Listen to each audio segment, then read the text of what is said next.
Hello বন্ধুরা, আজকে আমার কাছে যে প্রশ্নটা এসছে সেটা কিছুটা এরকম যে আমি যে মানুষটাকে ভালোবাসি সেও আমাকে খুব ভালোবাসে।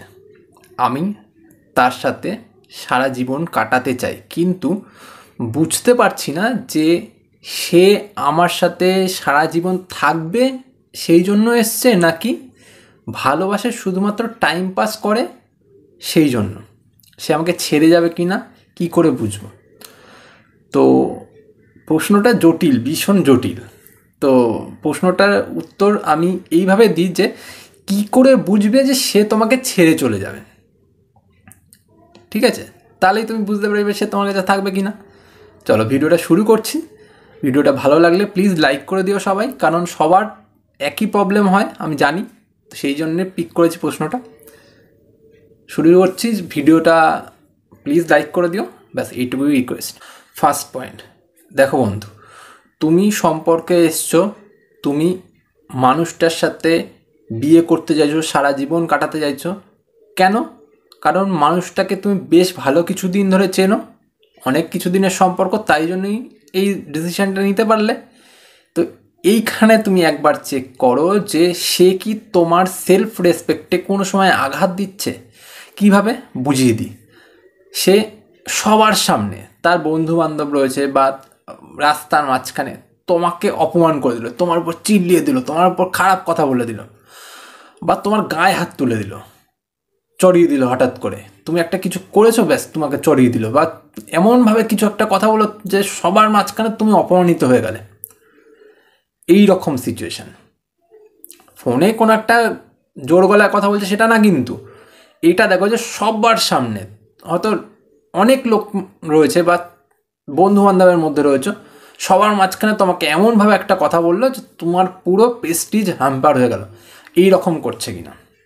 যদি এমন করে তাহলে বন্ধু প্রেম অত পর্যন্তই থাক, এর থেকে বেশি একদম না। বিয়ে শাদি অনেক দিন, মানে অনেক বড় ব্যাপার, এখানে যাওয়াই যাবে না, বুঝলে।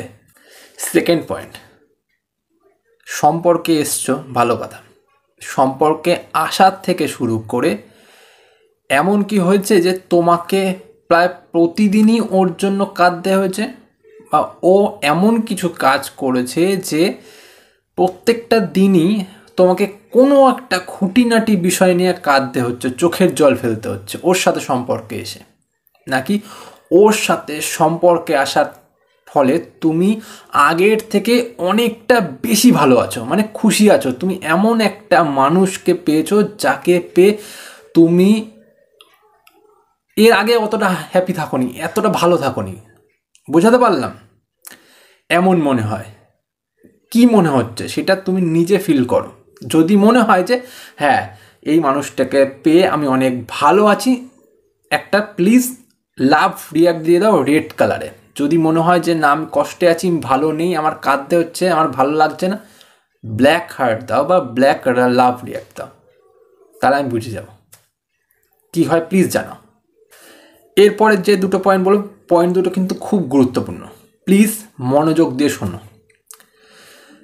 এতদিন সম্পর্কে এসছো, এইবার দেখো যে সেই মানুষটা তোমার প্রবলেমে পাশে কি দাঁড়ায়।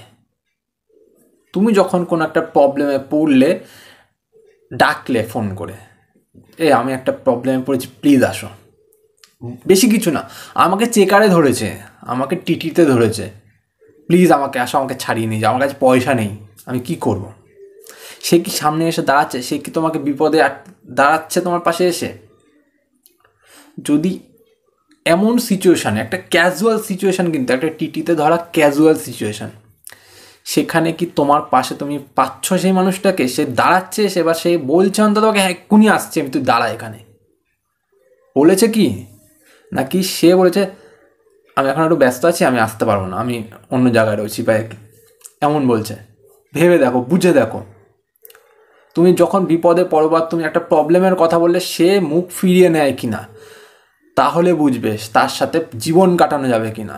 কারণ এই মানুষ কিন্তু তোমাকে ছেড়ে চলেই যাবে, কারণ ও শুধুমাত্র তোমার সাথে মজা করার জন্য এসছে বস। ও কিন্তু আর কিছুর জন্য আসেনি। তুমি বিপদে পড়ো, লাত মেরে দিয়ে চলে যাবে, থাকবে না ওর সাথে। থাকবে না, ও মানুষ থাকবে না, বুঝলে? তাই বি কেয়ারফুল, বুঝে তারপর ডিসিশন নাও। 4 নাম্বার আর লাস্ট পয়েন্ট, এটা বোঝো তুমি তার প্রিয়জন নাকি শুধুমাত্র প্রয়োজন। কেমন? তার যখন দরকার পড়ে, ভালো মতন বোঝো, তার যখন তোমাকে দরকার পড়ে ঠিক তখনই ও তোমার কাছে আসে, তোমাকে কল করে, তোমাকে মেসেজ করে, বা তোমার সাথে দেখা করার চেষ্টা করে, বা তোমার সাথে মিষ্টি মিষ্টি খুব ভালো ভালো কথাবার্তা বলে, তোমার একদম প্রশংসায় পঞ্চমুখ হয়ে গেল। যেই তোমার প্রয়োজন মিটে গেল, তুমি ওকে পাবেই না আর খুঁজে। ও না তোমার সাথে দেখা করবে, না কথা বলবে, না মেসেজ করবে, কিচ্ছু করবে না। তুমি ফোন করো, পরক্ষণেই বলবে আমি ব্যস্ত আছি, তো পরে কথা বলছি, এখন কথা বলতে পারছি না, আমি গাড়ি চালাচ্ছি, বা এখন অমুক জায়গায়, এখানে ওই জায়গায় রয়েছে, আমি কাজে রয়েছে, নানান রকমের কথা বলবে। বলবে আমার বাড়িতে অনেক লোকজন এসছে, আমার মা আছে পাশে, আমার বাবা আছে পাশে, আমি কথা বলতে পারছি। কিন্তু যখন প্রয়োজনটা পড়বে, তখন বাবা মা কে কী আছে কিচ্ছুতে যায় আসে না, সে তোমার জন্য একদম দাঁড়িয়ে গেছে, মানে আমি তোমাকে একদম খুব ভালোবাসি তার প্রয়োজনে। এইটা হচ্ছে কি না প্রয়োজন না প্রিয়জন, এটা বোঝো। তুমি যদি তার প্রিয়জন হও, প্রয়োজন ছাড়াও সেই মানুষটা তোমার কাছে আসবে। প্রয়োজন যদি হও, বস যেও না, সম্পর্কে যেও না, ফেসে যাবে, বেমত মরে যাও, ওকে একদম পরিষ্কার কথা বললাম। তাই বুঝে দেখো, 4টে পয়েন্ট বললাম, একদম পরিষ্কার বোঝার পয়েন্ট বললাম। তাহলে বিয়ে করতে যাও, নালে বিয়ে কেন, ওর সাথে এখনই ব্রেকআপ করো যদি এই রকম সিচুয়েশন থাকে। ও ছেড়ে যাবেই, ও তোমার সাথে থাকবে না, থাকার জন্য আসেনি, সর্বস্ব নিয়ে চলে যাবে তোমার। ভিডিও ভালো লাগে লাইক করে দিও, সাথে সাথে চ্যানেলটা সাবস্ক্রাইব করে দিও, ব্যাস এইটুকুই রিকোয়েস্ট। করা না করা তোমার ব্যাপার, চলি আছে।